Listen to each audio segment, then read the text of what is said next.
जय हिंद। आज हम लोग समझते हैं भूकंप के बारे में, यानी अर्थक्वेक के बारे में। अर्थक्वेक कहाँ से उत्पन्न होता है और वो किस स्थान पर सबसे ज़्यादा क्षति पहुँचाएगा, और कौन सा स्थान जो जहाँ हम लोग कुछ क्षेत्र में आते हैं, यानी भूकंप के किस क्षेत्र में आते हैं, इस सब के बारे में हम लोग समझते हैं। देखिए, भूकंप जो होता है ये पृथ्वी के अंदर से उत्पन्न होता है, ये आपको ही मालूम होगा। ये अंदर में क्या होता है, पृथ्वी के अंदर मेगा है, लावा है, ये सब क्या करता है आपस में एकदम पूरा दहलता रहता है। जब ये दहलता रहता है ना, तो अचानक से एकदम जोर से दहलता है ना, तो भूकंप आता है। ये भी एक ये क्या कहते हैं, प्लेट टेक्टोनिक है। प्लेट टेक्टोनिक यानी ये आगे समझेंगे, लाइट ऑन करो, इसके बारे में आगे समझेंगे। यहाँ पर आप देखिए शॉर्टकट में समझिए, रहने दो। देखो, अर्थक्वेक जो जहाँ से स्टार्ट होता है, यानी उत्पन्न जो होता है, यानी पृथ्वी के अंदर में वो सेंटर जहाँ पर से भूकंप यानी अर्थक्वेक जो स्टार्ट होगा, उस सेंटर को हम लोग बोलते हैं फोकस। यानी फोकस वहाँ, यानी इसको भूकंप केंद्र बोलिए हिंदी में, या इंग्लिश में बोलिए फोकस। यानी यहाँ से जो है भूकंप शुरुआत होगा। अब जब यहाँ से स्टार्ट होगा तो पृथ्वी के ऊपरी सतह जिसको हम लोग रहते हैं, इसे बोलते हैं भूपटल, हिंदी में बोलते हैं भूपटल। यहाँ पर तो पहुँचेगा, पृथ्वी के भूपटल जहाँ पर जाकर पहुँचेगा अर्थक्वेक, उसे बोलते हैं हम लोग ईपी सेंटर। यानी अर्थक्वेक शुरुआत जो होगा उसे बोलेंगे फोकस, और जहाँ पर पृथ्वी के सतह पर यानी ऊपर भूपटल पर जो आएगा उसे बोलेंगे हम लोग ईपी सेंटर। आप देखिए ईपी सेंटर के बारे में समझिए। फोकस जहाँ पर से शुरुआत हुआ इसे हम लोग केंद्र बोलेंगे, और ईपी सेंटर जो सतह का ऊपर वाला है उसे, ये वाली पार्ट को हम क्या बोलते हैं, ईपी सेंटर। अब देखिए भूकंप के बारे में, इसके बारे में समझिए। देखिए अब थोड़ा सा आपको हम ये रफली समझाते हैं, लाइट ऑन कर दो। देखो, मान लो ये जो हम लोग का सतह है, ये हम लोग का क्या है, सतह है, स्थल बोलते हैं, स्थल बोलते हैं हिंदी में। ये स्थल है। स्थल पर मान लीजिए इधर से एक जा रहा बकलोल है, एक कोई मतलब बकलोला जो भी है, वो दोनों मिलने आया, और इसके नीचे जो है ना क्या हुआ कि अचानक से अर्थक्वेक आया। तो अर्थक्वेक जो आया यहाँ पर, यहाँ से शुरुआत हुआ, इसको तो हम बोल देंगे फोकस। और ये ऊपर में जहाँ पर आकर टकराएगा इसे हम लोग क्या बोलते हैं, ईपी सेंटर। अब दोनों आया था मिलने, अचानक से भूकंप आया, दोनों दहल गया, एकदम चल जाएगा, दोनों उलट जाएगा, उससे नहीं। जब यहाँ से भूकंप जो उत्पन्न होता है तो इसके अंदर से ना तरंग निकलते हैं, इंग्लिश में बोलते हैं वेव। इसके अंदर तरंग निकलते हैं। ये तरंग जो है ना, जैसे यहाँ इस प्रकार से थे, यानी सबसे ज़्यादा क्षति यहाँ पहुँचाएगा। उसके बाद जैसे जैसे दूर जाएगा ये तरंग, वैसे वैसे कम क्षति पहुँचाएगा। यानी ये लोग दोनों अगर यहाँ पर रहेगा तो पूरा दहलका देगा, उठा के पटक देगा। अगर थोड़ा सा दूर में रहेगा तो थोड़ा इसका असर उसको कम पड़ेगा। तो इस वाले सेंटर को क्या बोलते हैं, ईपी सेंटर। इसके अंदर से यानी वेव जो निकलता है, यानी भूकंप का तरंग जो निकलता है, जिसको हम लोग तरंग या वेव बोलते हैं, इसके अंदर 3 वेव या 3 तरंग निकलता है। पहला निकलता है पी, दूसरा निकलता है एस, और तीसरा निकलता है एल। प्राथमिक, द्वितीय, इसको अधिवृत्त बोलते हैं, या तो इंग्लिश में बोलते हैं प्राइमरी वेव बोलते हैं, या सेकेंडरी वेव बोलते हैं, इसको लव वेव बोलते हैं। और लव वेव यानी HD लव, ये व्यक्ति था एक, इसने इसका खोज किया था, इसीलिए इसका नाम रखा गया लव वेव। अब देखिए समझिए, पृथ्वी के अंदर से जो ऊर्जा निकलता है, तरंग निकलता है, प्रत्यास्थ बोलते हैं उसको। यानी पृथ्वी के अंदर से जो ऊर्जा निकलेगा, यानी भूकंप आएगा तरंग निकलेगा ना, उसे बोलते हैं प्रत्यास्थ या ऊर्जा, या तो वेव बोलते हैं। इतना आप लोग समझिए। अब हम लोग देखते हैं इन तीनों तरंग के बारे में, यानी वेव के बारे में, कि पी वेव क्या है, एस वेव क्या है, एल वेव क्या है। इसके बारे में आगे हम लोग समझते हैं। तब तो देखिए, अब हम लोग देखते हैं तरंग के बारे में, यानी वेव के बारे में। देखिए सबसे पहले क्या बात है, पी वेव, उसके बाद एस, उसके बाद एल, यानी primary wave, secondary wave, love wave. देखिए सबसे पहले देखते हैं इन लोग का गति। इन लोग का गति क्या है, सब देखिए। सबसे पहले उत्पन्न कौन होगा, प्राइमरी वेग। प्राइमरी वेग का जो गति होता है, यानी उसका जो स्पीड होता है, स्पीड वो 6 किलोमीटर प्रति सेकंड, यानी 1 सेकंड में 6 किलोमीटर दूर चला जाएगा, इतना गति होता है। किसका, तो प्राइमरी वेव का। उसके बाद सेकंड देखिए, सेकेंडरी वेव यानी एस वेव का। एस वेव का जो गति होता है 3.5 किलोमीटर प्रति सेकंड, यानी 3.5 किलो, गाँव भर के हिसाब से समझिए सिंपल, 3.5 किलोमीटर प्रति सेकंड, यानी 1 सेकंड में 3.5 किलोमीटर की दूरी तय कर देगा। और उसके बाद जो लव वेव है, ये तो नाम से लग रहा है, ये धीरे धीरे चलता है, धीरे धीरे, यानी इसका जो स्पीड है 1.5 किलोमीटर, यानी 1.5 किलोमीटर प्रति सेकंड। 1 सेकंड में 1.5 किलोमीटर दूर की दूरी तय करेगा। देखिए ये तो इसका स्पीड हो गया। अब उसके बाद देखिए, आप देखते हैं सबसे ज़्यादा क्षति, यानी सबसे ज़्यादा नुकसान, क्षति मतलब होता है नुकसान, सबसे ज़्यादा नुकसान यानी सबसे ज़्यादा डेंजर कौन है इसमें, सबसे ज़्यादा क्षति यानी सबसे ज़्यादा नुकसान कौन पहुंचाएगा। तो सबसे पहले पी वेव। देखिए पी वेव जो होता है, जब एकदम स्पीड से आया और स्पीड से चला गया, तो ज़्यादा क्षति से नहीं पहुँचाता, यानी सबसे कम क्षति पहुंचाता है तो पी वेव, यानी एकदम आया जल्दी स्पीड में आया और दिखा के चला गया, ज़्यादा कोई क्षति नहीं पहुँचा। उसके बाद देखिए सेकेंडरी वेव। सेकेंडरी वेव यानी नॉर्मल, यानी पी वेव से ज़्यादा क्षति हो जाएगा और लव वेव से कम पहुंच जाएगा, यानी औसत बोलते हैं, यानी नॉर्मल। उसके बाद ये लव वेव है, यानी एल वेव। एल वेव क्या है, क्षति पहुंचाए सर्वाधिक, यानी सबसे ज़्यादा क्षति पहुंचाएगा।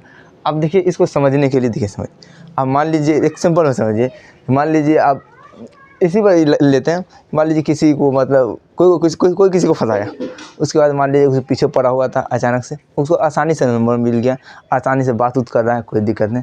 फिर आसानी किसी दिन देखा कि दूसरे के बाइक पर घूम रहा है, तो उतना क्षति नहीं पहुँचेगा, यानी वो जो पी वेव यानी ज़्यादा उसको नुकसान नहीं होगा। उसके बाद मान लो कि किसी के पीछे एकदम 2 महीना से 3 महीना से पड़ा हुआ है, नंबर के लिए आ मिलेगा, उसके बाद बड़ी मुश्किल से मिला, 2-3 महीना के बाद बड़ी मेहनत करना पड़ा। उसके बाद कुछ दिन बाद देख रहा है कि दूसरे के होटल में दूसरे के साथ बैठा हुआ है, किसी को होटल में दोनों बैठा हुआ है, तो थोड़ा सा नहीं, इससे ज़्यादा नुकसान पहुंचेगा, थोड़ा ज़्यादा तकलीफ़ होगा।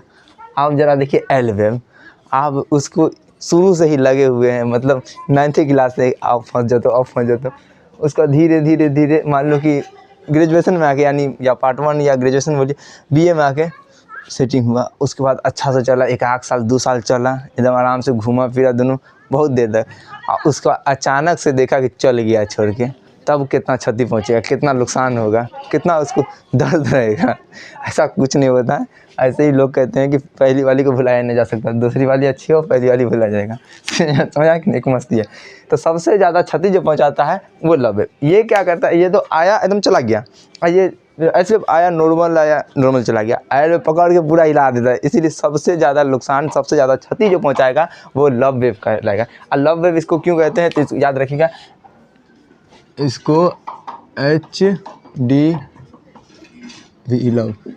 लव यानी एच डी लव जो है एक विद्वान का नाम है, ये जो इसकी जानकारी दिया था, इसीलिए इसी के नाम पर रखा गया लव वेव। देखिए उसके बाद आगे देखिए प्रवेश, यानी ये जो है पी वेव है, ये जो है ठोस में भी प्रवेश कर जाएगा, उसके बाद द्रव्य में भी प्रवेश कर जाएगा, और गैस में। अब गैस में प्रवेश कर जाए, हमको क्या लेना, हवा में आएगा भूकंप से क्या कुछ लेना है, कुछ नहीं। अब वो आया चल जाएगा, कोई दिक्कत नहीं है। अब द्रव्य में क्या है, देखिए समझिए, पृथ्वी का अंदर वाला भाग जो है, वो भाग जो है द्रव्य है, यानी प्लाज्मा है। अब मान लीजिए यहाँ से जो है ना भूकंप यानी अर्थक्वेक स्टार्ट हुआ, तो जहाँ से स्टार्ट हुआ इसको तो हम लोग बोलते हैं फोकस। अब इस सेंटर पर, यानी जब हम लोग भूपटल पर रहते हैं ज़मीन पर, इस पर जो आएगा तो इसको हम क्या बोलेंगे, ईपी सेंटर। अब यहाँ से तो ऐसा थोड़ी है कि टिक के यहीं पे चल जाएगा भूकंप, ऐसा तो नहीं है, पूरा में खिलेगा। अब कोई इधर चल गया, कोई इधर चल गया, कोई इधर ऐसे कर गया। तो देखिए इसमें जो बीच वाला जो पृथ्वी का भाग है वो तो द्रव है, प्लाज्मा है, यानी लिक्विड जैसा है, एकदम पूरा दहल रहा है, तो उसमें भी जाएगा। इसका मतलब इसके नीचे भी जाएगा। पर अब बहुत बड़ा पृथ्वी, इतना का तो है नहीं गुब्बारा वाला कि इधर से पुचकाएंगे तो उधर से निकल जाएगा, बहुत बड़ा, जाते जाते इसकी स्पीड कम जाता है। तो ये जो है पहला यानी पी वेव, इसको द्रव्य में पास कर दिया, और ऊपर में भी आता है, पर ऊपर में आता है गैस में आया नहीं, उसको उलटे में आता रहता है, हिलते रहता है हवा से।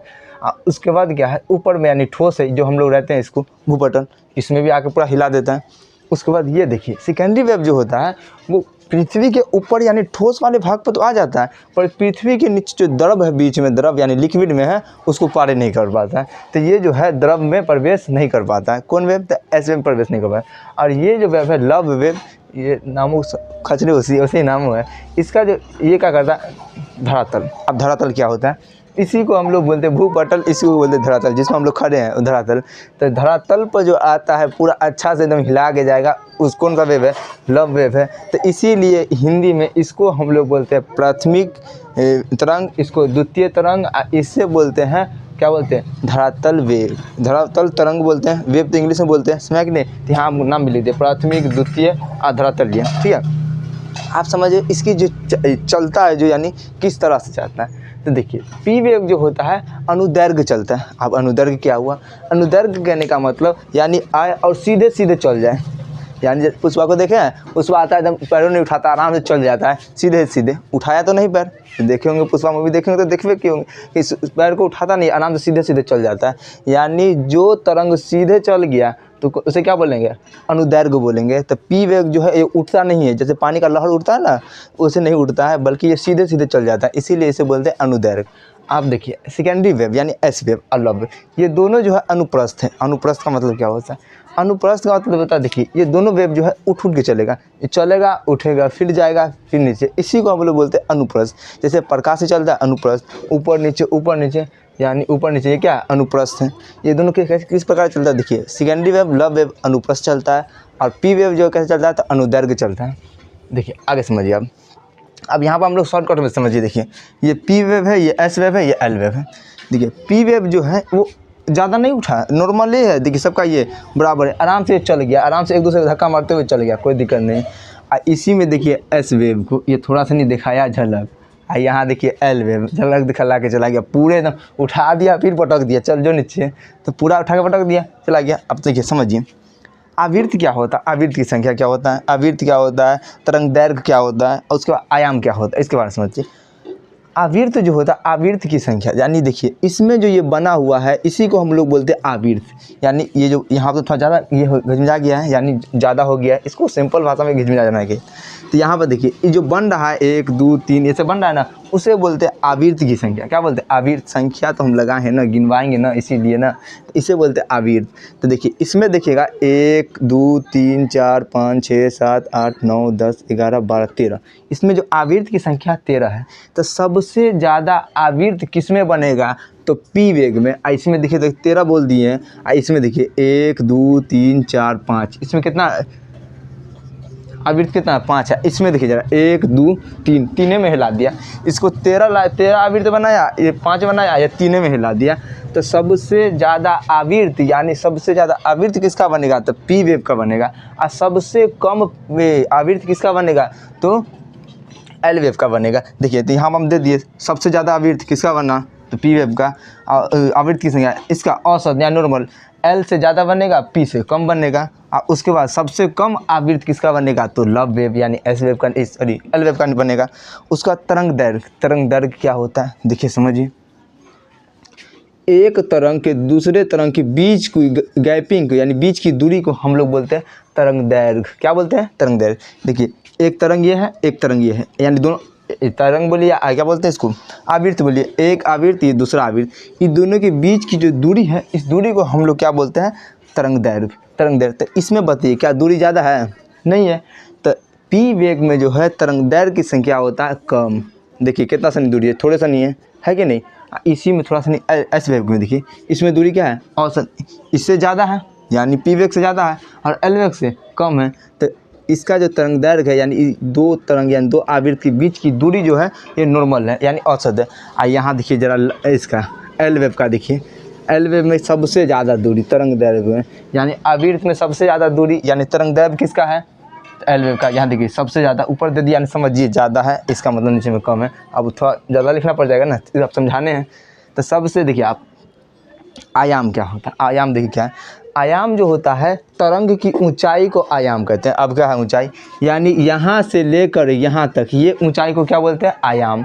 यानी जो तरंग उठा फिर नीचे गया, तो जहाँ जो उठा जहाँ से नीचे आ गया इसी ऊंचाई को हम लोग क्या बोलते हैं, आयाम बोलते हैं। यानी यहाँ पे लिख दीजिए ऊंचाई, तो इसकी आयाम ज़्यादा है कम है, इसकी आयाम कम नॉर्मल है, नॉर्मल क्या कम ही है, इससे ही तो कम ही है। और इसका क्या नॉर्मल है, इससे कम है और इससे ज़्यादा है, यानी पी वेग से ज़्यादा और एल वेग से कम, इसीलिए इसको बोलते हैं औसत। ये सब कुछ में औसत है, बीचे में है।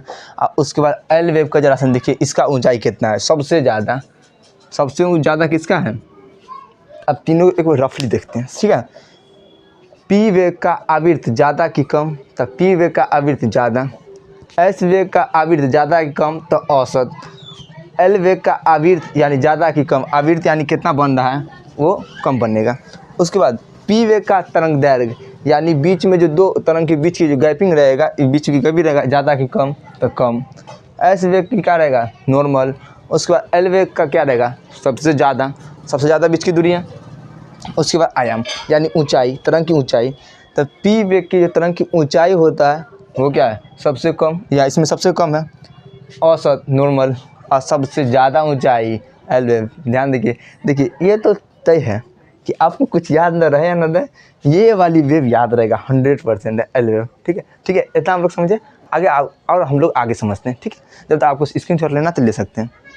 देखिए आप थोड़ा सा हम लोग चित्र पर भी देख लेते हैं ताकि हम लोग को समझ में आ जाए। देखिए ये तो एक पृथ्वी है, यहाँ तो देखिए ये क्या है, द्रव अवस्था यानी प्लाज्मा अवस्था है। जहाँ पर भूकंप यानी जो अर्थक्वेक निकलेगा उसे अभी बताएं हम लोग ईपी सेंटर, या तो हिंदी में क्या बोलते हैं, अधिकेंद्र बोलते हैं। अब पूरा में जाकर खिल जाएगा सब वेग, ए वेग बोले, पी वेग, एस वेग, और उसके बाद एल वेग। ये पूरा में चित्र आ जाएगा।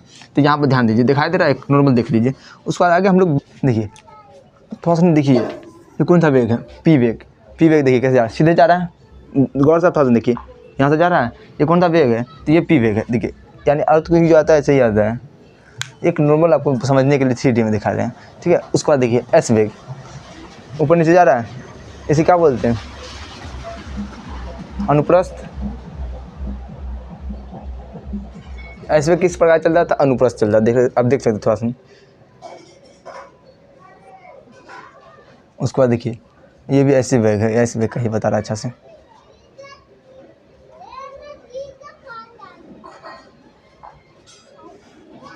एल वेग नहीं बताया। अब देखते ये तरंग पूरा में यानी पूरा फैल रहा है, ये क्या है? तरंग है यानी वेव है। देखिए किस प्रकार से पूरा फैल, यहाँ एपिसेंटर है, यहाँ पर से उत्पन्न हुआ, इसका पूरा में क्या हो रहा है? फैल रहा है। अब एक ही जगह भूकंप आया याद क्यों? तो ऐसा थोड़ी कि एक ही जगह बिहार में आया तो बिहार में रहेगा, उसका आस पड़ोस में भी जाएगा। देखिए अब यहाँ देखिए एल वेव, लव वेव, देखिए पूरा पकड़ के हिला दिया। देखिए यहाँ से देखिए आप, ये अंदर नीचे उस साइड भी जा रहा है, इस साइड भी आ रहा है, ऊपर की भी आ रहा है, उड़ा रहा है, यानी पूरा एकदम हिला दिया। तो सबसे ज़्यादा क्षति कौन पहुँचाएगा? देख रहे हैं, देखने में भी डेंजर लग रहा है, ठीक है। तो अब पता समझ गए। देखिए आगे हम लोग समझते हैं। देखिए अब आगे हम लोग समझते हैं कारण है क्या, यानी कौन कौन सा कारण जिससे भूकंप उत्पन्न होता है। सबसे पहले देखिए नवीन वलित पर्वत। नवीन वलित पर्वत का मतलब होता है वैसा पर्वत यानी वैसा पहाड़ जो टेढ़ा रहे, हल्का झुका रहे, टेढ़ा रहे, तो उसे मुड़ा हुआ पर्वत भी कहते हैं, या तो नवीन वलित पर्वत भी कहते हैं। तो नवीन वलित पर्वत वहाँ पर भी भूकंप आता है। ये कोई ज़्यादा ठोस कारण नहीं है। इसका ठोस कारण जो है ना वो प्लेट है। देखिए आगे समझिए, प्लेट का विनाशीय कगार या किनारा क्या है, दे समझिए। देखिए प्लेट जो होता है ना, आपको यहाँ पर थोड़ा लाइट नहीं है, आपको हम चित्र साइड में डाल देंगे, वहाँ समझ लीजिएगा। देखिए एक प्लेट इधर रहता है पृथ्वी का, एक प्लेट इधर। वो प्लेट जब आपस में टकराता है ना, तो इससे ज़्यादा भूकंप यानी अर्थक्वेक उत्पन्न होता है। देखिए समझिए, जैसे इसमें दो प्रकार से होता है। जैसे एक होता है अभिसरण। अभिसरण का मतलब क्या होता है? जब एक प्लेट दूसरे प्लेट दोनों एक आपस में दोनों साथ में आ जाए, यानी दोनों आपस में साथ में आकर टकराए, तो उसे हम बोलेंगे अभिसरण। यानी देखिए ये भी एक प्लेट है, ये भी एक प्लेट है, दोनों आके आपस में टकराया, तो जब ये दोनों प्लेट आपस में टकराता है तो इसे बोलते हैं अभिसरण। इसमें सबसे ज़्यादा क्षति पहुँचता है, यानी सबसे ज़्यादा डेंजर होता है।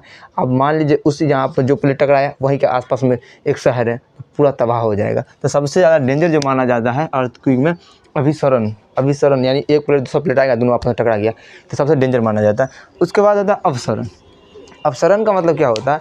एक प्लेट, दोनों प्लेट सटा हुआ है, दोनों प्लेट आपस में खिंचा के जा रहा है, तो अब दोनों प्लेट जो चिपका हुआ है वो भी हटेगा तो भी अर्थक्वेक आएगा। तो ये भी ज़्यादा क्षति यानी ज़्यादा नुकसान जो इतना डेंजर नहीं होता, पर नुकसान ये भी करता है, ठीक है।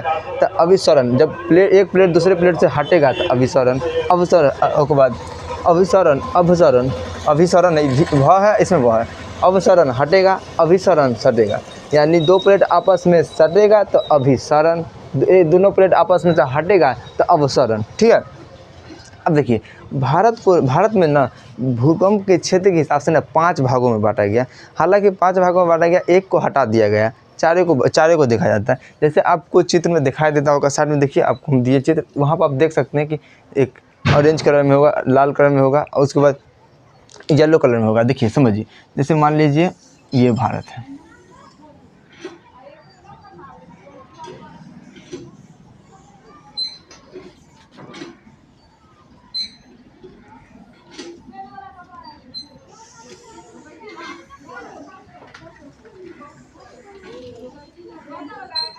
देखिए समझिए, मान लीजिए क्या है, भारत है। उतना भी अच्छा नहीं, मतलब डेमो बना है, ठीक है, और मानते हैं थोड़ा गलत है इसमें, ठीक है। तो डेमो बना है, देखिए ये भारत है। भारत का जो ये इसमें देखिए 5 जोन में बांटा है। सबसे पहला जोन जाता है बीच का, पठारी जोन आता है। इस जोन को हम लोग बीच वाले भाग में रखते हैं। इस जोन में क्या है, दूसरे नंबर माना तो जाता है, एक ही नंबर पर, एक से स्टार्ट करेंगे तो एक में देंगे, पर एक को हटा दिया गया है, समझ में आया? तो इसको 2 से स्टार्ट करेंगे। तो भारत का जो पठारी क्षेत्र है इसको जोन 2 में रखते हैं। इसमें बहुत कम, न के बराबर ही अर्थक्वेक आता है, यानी उतना असर नहीं करता, ज़्यादा नुकसान नहीं पहुँचा। उसके बाद जोन आता है तीसरा जोन है, जो आपको येलो कलर में दिखाई देता होगा। येलो कलर में यहाँ पर देखिएगा, तीसरा जोन में ये क्षेत्र सब आता है। ये हल्का दिखेगा, ये क्षेत्र में आता है। ये सब जो आता है हल्का सा दिखेगा, दिखाई दे रहा होगा, तो येलो कलर में आता है ये, यानी 3 जोन है। उसके बाद 4 जोन में देखिएगा तो आपको ऑरेंज कलर में दिखाई दे रहा होगा साइड में। तो ऑरेंज कलर का जो देखिएगा ये पूरा क्षेत्र है, यानी भारत के सिंधु गंगा का मैदान उसको क्षेत्र को बोलते हैं। इस क्षेत्र में भी भूकंप आता है। ये भी ज़्यादा नुकसानदायक नहीं होता, पर ये कभी कभी विनाशनीय होता है। जैसे 20वीं सदी में बिहार में 20 बार अर्थक्वेक आया। 20वीं सदी में कितना बार आया? 20 बार। 20वीं सदी भी है, 20 बार अर्थक्वेक आया। पर 20 में से सबसे ज़्यादा विनाशकारी जो था वो 1934 का था। यानी 1934 में जो बिहार में बोले, भारत में नहीं बोले, बिहार में जो अर्थक्वेक आया था ये सबसे ज़्यादा नुकसानदायक था। पर उस समय यानी उसी जो 20वीं सदी चल रहा था उसमें 20 बार आया था। सबसे ज़्यादा क्षति कौन पहुँचाया? तो 1934 का अर्थक्वेक। उसके बाद देखिए जोन नंबर 5 में सबसे डेंजर, ये क्षेत्र में सबसे डेंजर जो आपको लाल कलर में दिखाई दिया मैप पर, वो जो सबसे डेंजर है। आप देखिए जैसे यहाँ पर कच्छ की खाड़ी, ये वाली क्षेत्र सबसे ज़्यादा भूकंप आता है। उसके बाद देखिएगा आप इधर का देखिएगा पूरब का पूरे क्षेत्र, पूरा असम घाटी जो पूरा ले लीजिए उसमें आता है। उसके बाद जम्मू कश्मीर है यहाँ पर। उसके बाद हिमालय प्रदेश है, उसका उत्तराखंड, जितना रेड कलर का ये क्षेत्र जो है सबसे ज़्यादा। अब यहाँ पर भी बिहार और यूपी का बॉर्डर यहाँ पर भी देखेंगे, यहाँ पर भी आता रहता है। तो यानी रेड कलर का जो देखेंगे वो सबसे खतरनाक जोन है। देखिए अभी तो समझ में आ गया। तो आप पूछेगा नॉर्मल कि भारत को भूकंप के दृष्टि यानी क्षेत्र से कितने भागों में बांटा? 5। हालांकि वो हटा दिया फिर भी 5 बोलेंगे, ठीक है। तो आपको हम 5 बता दिए। उसके बाद आप देखिए थोड़ा सा नॉर्मल बात सब देखिए। अब भूकंप जो आता है उसको नापिएगा ना, उसको पता चलिएगा ना कितना का आया है, कितना मीटर, इसे नापिएगा ना। देखिए तो भूकंप का देखिए यहाँ पर देखिए जिस मशीन द्वारा नापा जाता है उसे बोलते हैं सिस्मोमीटर। यानी जिस भूकंप यानी अर्थक्वेक को जिस मीटर से नापिएगा सिस्मोमीटर। पूछेगा कि भूकंप को किस मशीन द्वारा नापा जाता है यानी मापा जाता है, उसमें सिस्मोमीटर। उसके बाद इसका स्टडी यानी भूकंप का अर्थ क्या है, इसका स्टडी यानी इसकी पढ़िएगा इसके बारे में तो क्या कराएगा? सिस्मोलॉजी। भूकंप का अर्थ सिस्मोलॉजी। उसके बाद ग्राफ, किस ग्राफ पर? सिस्मोग्राफ। जो चित्र बनता है किस पर बनता है? सिस्मोग्राफ पर बनता है। इसका आप चित्र साइड में देख सकते हैं सिस्मोग्राफ का, और उस पर डेनहा दिखाई दे रहा होगा। देखिए अब इसकी जो अब मान लीजिए ग्राफ एक खींच दिए, ये ग्राफ है। अब इस ग्राफ जो खींचे हैं, जैसे मान लीजिए अर्थक्वेक आया तो अर्थक्वेक आएगा तो हिलेगा तो हाथ ऊपर जाएगा नीचे जाएगा, ऊपर जाएगा नीचे जाएगा, इसी जगह नीचे जाएगा, ऊपर जाएगा नीचे जाएगा, ऐसी जगह। तो इसी को तो हम लोग क्या बोलते हैं? ग्राफ बोलते हैं। इसको क्या बोलते हैं? ग्राफ। अब ये तो ग्राफ हो गया। अब इसको हम लोग मापेंगे ना कि कितना का आया है, कितना नंबर, कितना ऊंचा है या कितना किलो। इसको कोई यूनिट में नापते हैं ना। जैसे मान लीजिए हम लोग पानी को लीटर में नाप लेते हैं, गेहूँ चावल ये सब केजी ग्राम में नापते हैं। तो हम हर एक चीज़ को किसी न किसी यूनिट में नापते हैं। उसी प्रकार से यहाँ तो ग्राफ बना दिया, सिस्मोमीटर तो बना दिया ग्राफ की, लीजिए ग्राफ बना दिया। अब हम इसको नापना है तो नापने के जो स्केल क्या बोलते हैं? स्केल से नापते हैं। तो इस स्केल रिक्टर स्केल ये सबसे फेमस है। देखिए तो भूकंप को नापते हैं किस स्केल से? तो रिक्टर स्केल से। आप क्या समझिए, देखिए ये ग्राफ बनाए यानी अर्थक्वेक आया था, ग्राफ बन गया। ये स्केल है यानी कितना ऊंचा आया, कितना डेंजर आया, तो ये क्या है? स्केल है। तो इस स्केल को हम लोग क्या बोलते हैं? Richter scale. भूकंप को यानी अर्थक्वेक को किस स्केल से नापते हैं? तो रिक्टर स्केल से नापते हैं। देखिए अगर एक का है तो नॉर्मल है, उतना कुछ थोड़ा सा नहीं आया पता नहीं चलेगा, सूत्र आएगा तो सूत्र रहेगा, इतना कितना बार आता रहता है। उसके बाद 2 पर आएगा, 3 पर आएगा। देखिए अब एक संख्या के बीच दूसरी संख्या दिखाई दे रहा है, पर देखिए यहाँ पर समझिए 1 अगर आया अचानक 2 आ गया तो 1 से 10 गुना खतरनाक रहेगा 2। और 2 आया, मान लीजिए 2 अभी चल रहा है, अचानक से 3 आ गया तो 3 जो रहेगा अपने 2 से 10 गुना ज़्यादा रहेगा। यानी सब संख्या अपने से 10-10 गुना ज़्यादा रहता है खतरनाक। देखिए 7 तक जो रहता है ना इसको नॉर्मल माना जाता है। यानी 7 अर्थक्वेक 7 ग्राफ आया तो नॉर्मल है। इसके बाद यानी वो भी मान लीजिए खतरनाक ही रहता है पर नॉर्मल, ज़्यादा उतना क्षति नहीं पहुँचाएगा, डेंजर जितना नहीं रहेगा। मान लीजिए आया उसके बाद 9 और ख़तरनाक, 10 और ख़तरनाक, मान लो आ गया 10 तो पूरा हिला के चल जाएगा, पता नहीं चल जाएगा, सब नीचे चला जाएगा। देखिए अब इतना आई होप आप लोग आज समझे होंगे अर्थक्वेक के बारे में। अगला दिन हम लोग देखेंगे नेक्स्ट चैप्टर। अब देखिए अब इसके बारे में हम लोग को थोड़ा सा सतर्क रहना चाहिए अर्थक्वेक के बारे में। अर्थक्वेक आया तो देखिए अगर अर्थक्वेक आए यानी आप बड़े बड़े बिल्डिंग में हैं तो उसमें क्या कीजिए, अब जब तक उतरिएगा जब तक क्या बिल्डिंग गिर सकता है। या तो आपको ये तो भूकंप बोलेगा नहीं कि चलो चाचा आइयो, ऐसा तो नहीं बोलता कि आ रहे हैं पूछ के, अचानक से आ जाएगा, पता भी नहीं देगा, टाइम भी नहीं देगा, अचानक से आएगा और कुछ भी करके जा सकता है। तो अगर आपको लगे कि अर्थक्वेक आया तो आप क्या कीजिए, घर के जो होता है ना कोने में चले जाइए। देखिए जब अगर आप बम से किसी घर के यानी बड़ी बिल्डिंग को गिरा रहे हैं तो वो जो होगा पूरा का पूरा दब जाएगा, उसमें जो मरेगा आदमी। अर्थक्वेक जो आता है तो मान लीजिए एक बिल्डिंग है यहाँ, एक बिल्डिंग है यहाँ, तो ये बिल्डिंग क्या करेगा, इस बिल्डिंग पर गिर जाएगा। जैसे मान लीजिए एक बिल्डिंग था, ये बिल्डिंग का होगा ऐसे करके गिर जाएगा, एक इस पर गिर जाएगा। तो इसका जो कोना वाला क्षेत्र होगा जिसको बोलते हैं कोना, उसमें तो उस कोना में जो आप खड़े हो जाएगा तो बचने की चांस ज़्यादा रहता है। यानी और बिल्डिंग में है अर्थक्वेक आया यानी भूकंप आया तो एक कोने में जाकर साइड में खड़े हो जाइए, बचने की चांस ज़्यादा रहता है। और कभी कभी क्या होता है कि आपके ऊपर में थोड़ा सा झूमर में ये ज़्यादा मेकअप किए रहते हैं, पंखा उनका हेन तेन लगाए रहते हैं, तो अर्थक्वेक आता है तो गिर जाएगा तो भी मार जाइएगा, यानी सिर का ज़्यादा नुकसान हो जाएगा। तो वैसे में क्या कीजिए, जो मुसौरी होता है, जो भी मतलब बिस्तर है या कोई टेबल है, तो उसके नीचे वो मजबूत है उसके नीचे बैठ जाइए। इससे भी क्या होता है कि बचने की संभावना ज़्यादा रहता है। पर ज़्यादातर आदमी क्या करना चाहिए कि रूम के एक कोने में चला जाना चाहिए। कोने का क्षेत्र जैसे मान लीजिए कोने में इधर भी दीवार, इधर भी दीवार, ये दीवार गिरेगा, इस दीवार पर आकर रुक जाएगा, बीच में जगह बच जाएगा। तो आप लोग कभी कभी सुने होंगे कि 3 रोज़ बाद भी एक रूम को खोला गया, यानी कोई गिर गया बिल्डिंग, उस बिल्डिंग को 3 रोज़ बाद हटाया गया, उसके अंदर एक व्यक्ति जिंदा मिला। तो कोई आश्चर्य की बात नहीं है। मतलब क्या हुआ कि जब एक दीवार दूसरे दीवार पर गिरा तो बीच में एक गैप रह गया, उसके अंदर वो आदमी रह गया, जिसके कारण उसका जान बच गया। उसके बाद देखो सबसे ज़्यादा जो अर्थक्वेक है यानी भूकंप जो आता है वो जापान में आता है। पर जापान ने अपने क्या एक टेक्नोलॉजी यूज किया है, जो वो लोग भूकंप रोधक छड़ का प्रयोग करता है। यानी हम लोग को जो घर बनाना चाहिए उसमें हम लोग को ध्यान देना चाहिए। जो अगर घर बना रहे हैं पिलर, यानी हम शुरुआत कर रहे हैं, जैसे बीम डाल रहे हैं, यानी शुरुआत नींव जिसको बोलते हैं, तो उसमें जो स्टार्ट करें तो उसमें हम लोग को क्या करना चाहिए, भूकंप रोधक छड़ का देना चाहिए। वो छड़ जो होता है यानी रॉड जो होता है वो थोड़ा लचीला होता है, जिसके कारण से यदि अर्थक्वेक आता है ना तो उसको वो थोड़ा सा नहीं झेल लेता है। तो हम लोग को कुछ इस प्रकार से पकड़ना, भूकंप रोधक छड़ का प्रयोग करना चाहिए। ठीक है, तो आप इसके लिए इतना ही आप लोग समझेंगे। अगर आपको अपने अगर समझ गए तो कोशिश कीजिए अपने से लिख लीजिए तो अच्छा है, नहीं तो आप स्क्रीनशॉट ले लीजिए।